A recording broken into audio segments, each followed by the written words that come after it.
Greetings, everyone. Hope all of you are having an absolutely fantastic day. For the past few days, we did a live stream of South of Midnight. Nobody is more surprised than me. Definitely wasn't the plan, but I really enjoyed the experience to the point that not only did I decide to go ahead and live stream the entire game, but I've also decided to go ahead and do a video on this, giving you my thoughts on the experience, even though this isn't really the type of game we would usually talk about on the channel. Of course, I focus a lot more on CRPGs, isometric experiences, and usually only cover other games that kind of are tangents off of that. But I enjoyed this so much that I want to give them as much exposure as I possibly can. So however many views this game does, hopefully it translates into some sales for them. I love seeing developers taking risks and doing things that I haven't really experienced before. So with that being said, this review will be a little bit different from some of the others you've seen on the channel. Usually I have a massive script printed out and the reviews are anywhere from 45 minutes to an hour with me picking apart everything in the game. This is not going to be like that. I've just got a general outline of some of my thoughts, and I'm just going to throw it at you one by one to give you an idea about whether or not this is a game you would want to try. Hopefully you do end up checking it out. If you enjoy this content, make sure you subscribe down below, hit that like button, leave me a comment. Let me know that you appreciate the work. All right, now let's go ahead and get into the review, starting with what I like. So really enjoyed the story of this game. You play as a character named Hazel, and when the game starts out, your family is in the middle of a terrible storm that ends up washing away your house with your mother still inside of it, and you decide to go on a journey to figure out how to find her and rescue her. And in the process of that, Hazel finds out that she's a weaver, which is essentially someone who can see spirits and see people's trauma and their pain and can help them heal it and move past it and essentially help to heal the world. It's really interesting how that's represented in the game, and that thread pretty much pulls you throughout the 20-hour adventure. And that brings up the first thing that I really like about this game. It is a tight experience. I think the full game happens over the course of one day, and the vast majority of it is about finding your mother, and just about everything that you do is towards that one particular goal. There's no fluff. There's no time being wasted. I don't think there was a single time where I felt like, man, I really hate that the game is having me do this right now. It has nothing to do with what I really want to accomplish. No, this feels like a very rigid experience where all the fluff has been cut away. And of course, you all know I love my 100-hour experiences. I love games that put you in this wide open area and let you pretty much do what you want. But there's something to be said for a game that pretty much never wastes your time. And that's something I really appreciate about South of Midnight. Another thing that I love about this game, and you probably can already tell, is the art. It's amazing. Every single character that you meet has something very unique about them that makes them stand out from other people in the crowd, whether it be Hazel's grandmother Bunny with her amazing green coat, always looking just her absolute best and just looking like money as soon as she comes on the screen, or if it's Lacey's hair, which is fantastic, or if it's the different outfits that Hazel gets throughout the game, which are also really freaking cool.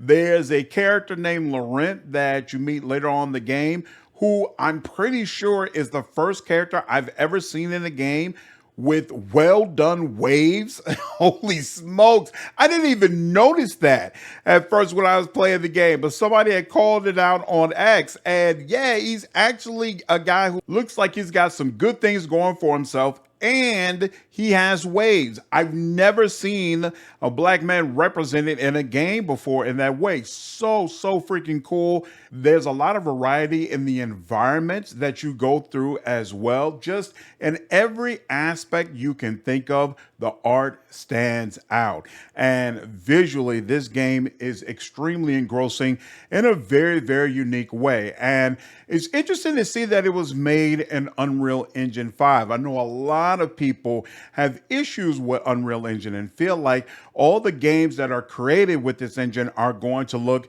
very similar. And I hope South of Midnight gives us an insight in how developers are going to be able to take that engine and create experiences that look wholly unique. Hopefully more of the future titles we get, such as Witcher 4 and some of the other titles that are in the pipeline, are going to go down that same road. Another thing that sets this experience apart and makes it really engrossing is the strong writing.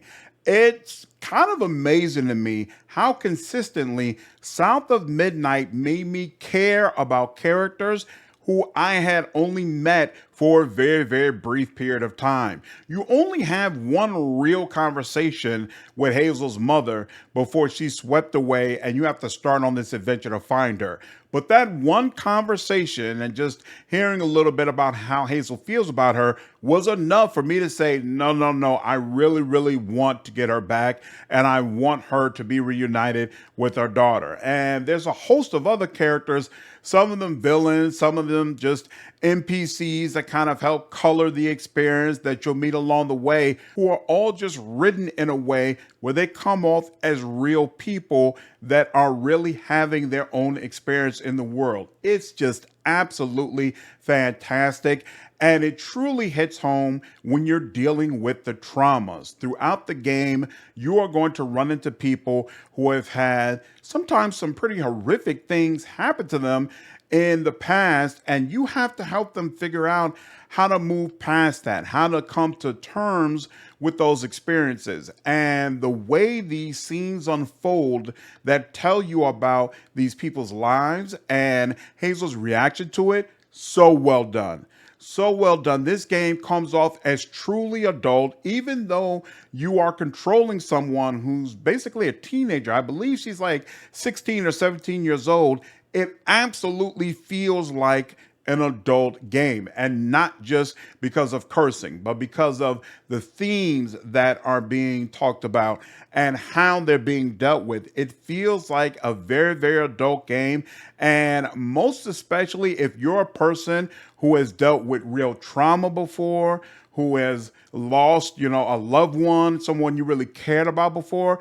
I feel like some of the aspects of this game really hit home, and it was amazingly well done. Another aspect of the game that's very strong, that kind of ropes in everything that I've already talked about, is the music. Music is a massive part of this experience, most especially because a lot of the songs actually have lyrics and they are sung by the people whose traumas you are witnessing. And so they're going to sing and give you more information about how they feel regarding what's going on, what actually happened, and what they have been experiencing during this time.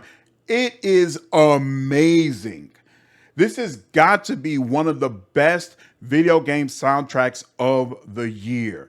So much incredible blues and jazz compositions that really pull you along and make you even more deeply invested in the stories that you're witnessing. I think it's pretty amazing that such a large roster of really competent singers were brought together to play a part in bringing us this game. So freaking cool. Now, anytime you have an experience like this that's really heavily focused on character, story, writing, and narrative, in my opinion, it's really important that they stick the landing. And I think for the most part, this game does. I really liked how the final boss was wrapped up. I felt like from an emotional standpoint, the way it was handled felt very familiar to me. I can't talk about it without revealing spoilers, but I'll just say, for those of you who see it for yourself, I know people like that. I know people who would rather make that choice, and it's painful. It's heartbreaking to see and to watch. And so to watch that unfold absolutely hit home for me. I thought it was really, really cool. I could have used a little bit more, and we'll talk about that in the dislike section. But for the most part, I felt like the ending was very well done. Now, there's one last thing that I feel like I should mention in this section, and it's not necessarily an aspect of the game that I want to say that I like, but this is something I feel like I need to speak on because I've heard so much about this.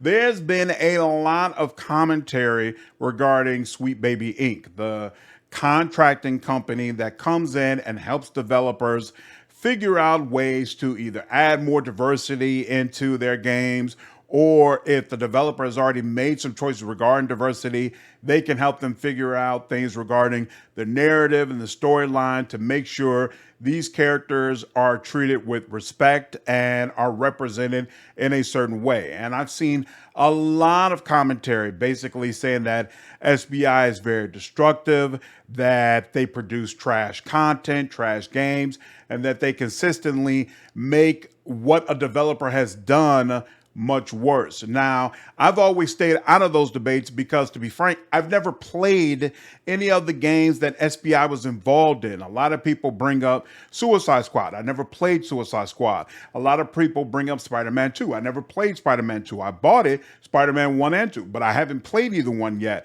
And so a lot of the games that people would mention in relation to Sweet Baby Inc., I couldn't comment on. So this is my first Sweet Baby Inc. experience.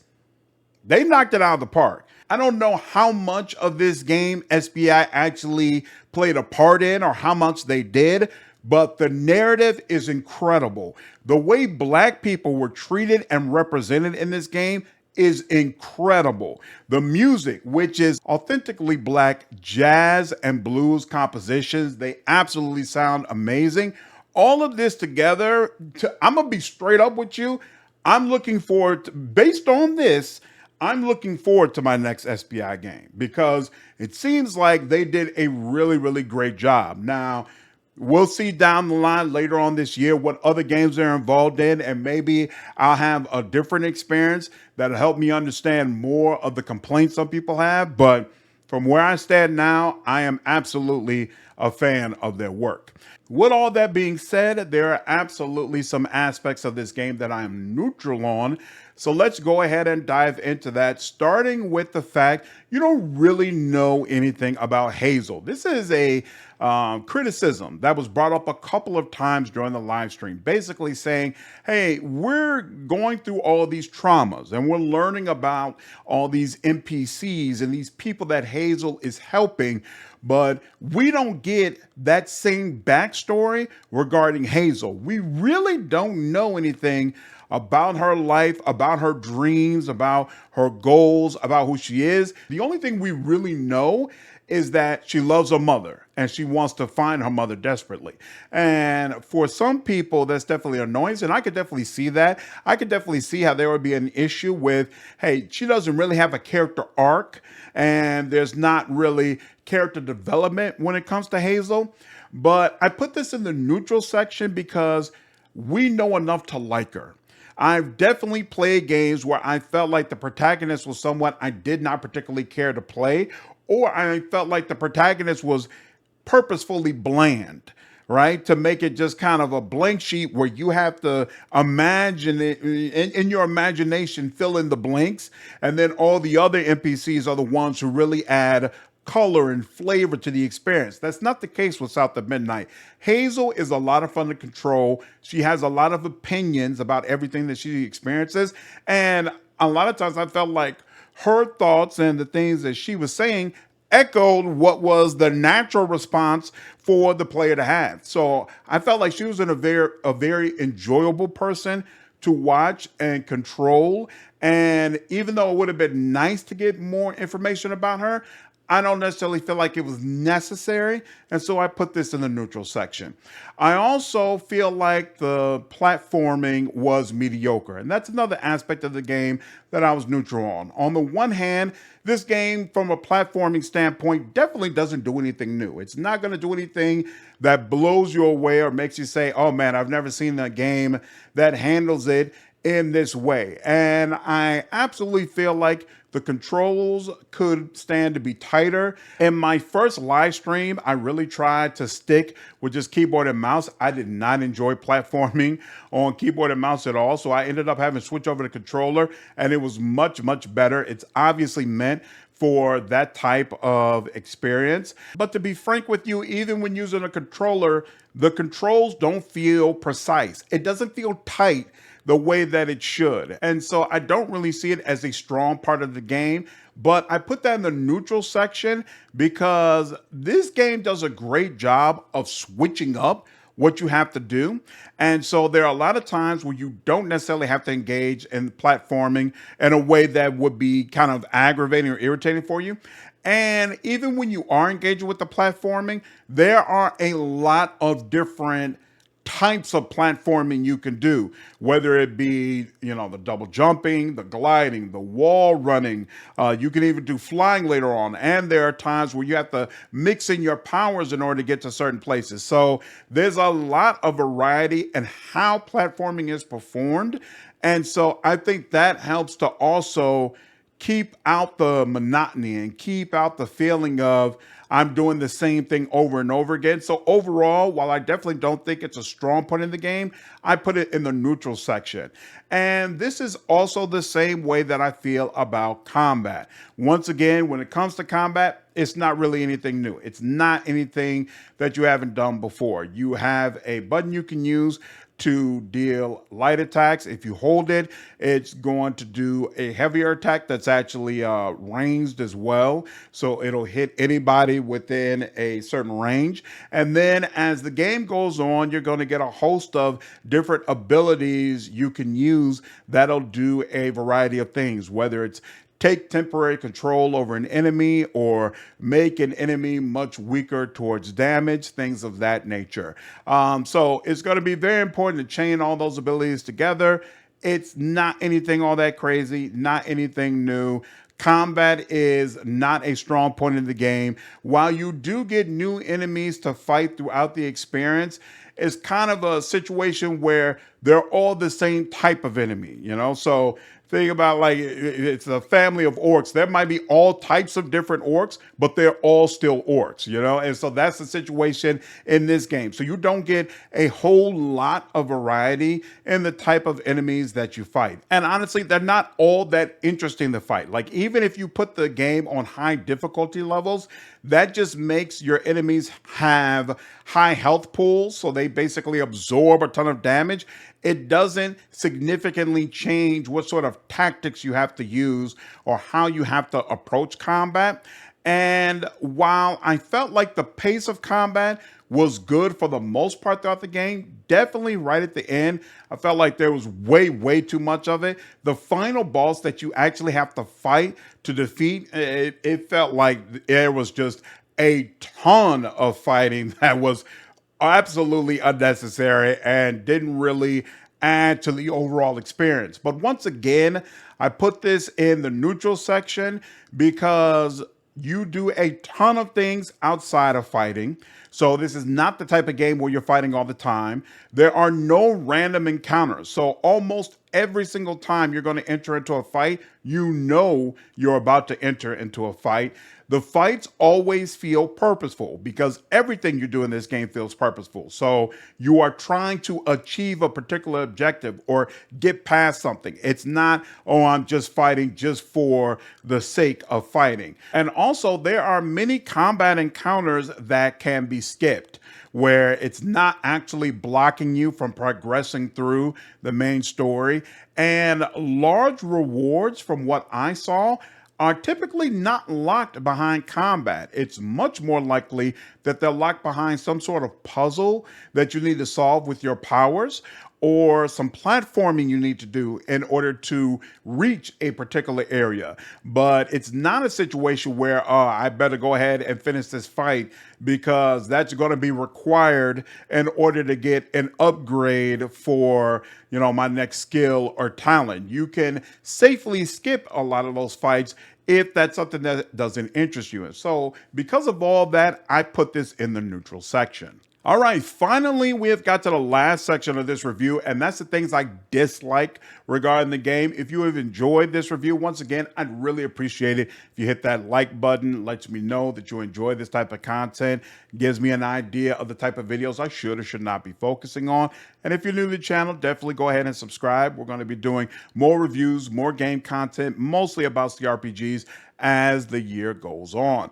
All right, there are two things that I really didn't enjoy regarding this game. The first one is I think this game does a very poor job of allowing you to follow up with the people whose traumas you have cleared. So again, as you go through the story, you're going to meet a ton of different people going through all sorts of trauma, and you're going to see those backstories, what happened, and you're going to assist them in trying to get to some place of peace with that trauma, right? But this process of doing that does not require you to actually talk with the person. So usually you'll talk with this person first to determine that, oh, there's some trauma here that I need to deal with. And then you're going to see these flashback scenes of what occurred before, and you might have to face a creature, or you might just be able to clear that trauma on your own. And then a lot of times you just move on. There's rarely a follow-up after the trauma has been cleared with the person who has experienced the trauma, where you get to talk to them and say, hey, how are you doing now? And I saw what happened to you. I'm sorry that you had to deal with that. I hope things are better now. Things of that nature, right? It's kind of you just move on to the next thing. And I felt like that was such an odd design system. To me, it should be obvious that, hey, players would want to have that final recap moment. You do get that a couple of times. And to be honest with you, even the characters that you get it with, I felt like there should have been more. I felt like those scenes were too quick. It didn't really hit the notes that I feel like a lot of players would want. And if there's a DLC that comes out for this game that is specifically about revisiting all those areas and touching base with these characters whose lives you have hopefully now changed, that is absolutely something that I would buy and play. And I think a lot of other people who enjoy this game would play it as well. The second aspect of this game that I really disliked is how they handled skill trees. First and foremost, I think the skill trees are way too small. There are large sections of the game where you are prevented from getting more upgrades, where you'll have enough points where you should be able to buy something else, but it's just grayed out for no reason. And you can't even see what these upgrades would be. And then later on in the story, they just magically unlock. There's no reason provided in the story for why you cannot see these upgrades and why the skill tree is blocked off in this manner. So it feels very haphazard and weird. And I say it's problematic because, in my opinion, the more abilities you have to use during combat, the better combat feels. Early game, when you've pretty much only got one ability that you have to spam whenever it comes off cooldown, combat feels its absolute worst because, again, the enemies and the attacks that you do, things of that nature, none of it is all that crazy or impressive. It's not doing anything new. But as you get a larger cycle of abilities that you can go through, it becomes a lot more fun to figure out, okay, how am I going to mix and match this? What type of abilities do I like using on particular types of enemies? This gets you into more of a flow. And people were talking about in chat like, hey, you seem to be flowing through combat a lot more now with a larger roster of abilities. Did you go into combat more? Did you practice? I'm like, no, I didn't practice. With more abilities, I can really get into this more, and it makes a lot more sense. And I think it was kind of a bad move to try to space that out for players in a game that was only 20 hours. It definitely feels like The skill tree should have been larger, and they should have given players more opportunities to get some of these abilities earlier. And so combat would be more fun and interesting to go through. It's interesting looking at some of the previous games that this developer has done. I know We Happy Few was their last game, and I believe this is the same developer who did Limbo. People were saying that this is kind of a consistent theme for them, that they have great art, great characters, great writing, and that they're especially talented when it comes to writing dark, heavy stories, but that the gameplay and the combat seems to consistently come up short. And I think that's important to note because going back to the Sweet Baby Inc. Commentary, a lot of people say like, hey, part of the reason is you're getting these devs to focus on, diversity and inclusion and those type of things to the detriment of the combat and the gameplay.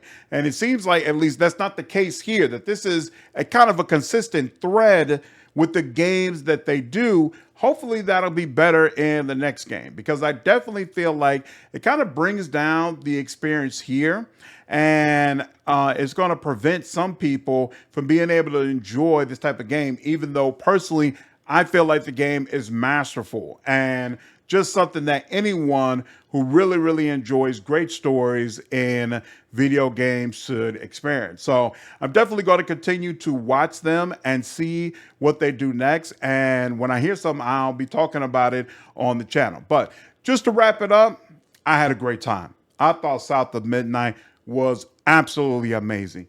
Great art, great story, great writing, great characters who are very, very memorable, incredible use of art and color. The music was standout, type of stuff that I'll probably be playing in my car, and really, really makes you think, hits you in all of the feels. I can't say that I've ever had a video game experience that was quite like this one. On the flip side, combat and platforming, definitely mediocre. And I felt like there should have been some better follow-up with some of the different characters who you help throughout the adventure. On the whole, if this seems like something you're even slightly into, I would absolutely recommend going ahead and picking it up. That's my review. Again, hope you all enjoyed it. If you did, leave a like down below, subscribe to the channel. Let me know your thoughts down in the comments. I'll see you all in the next video. Take care.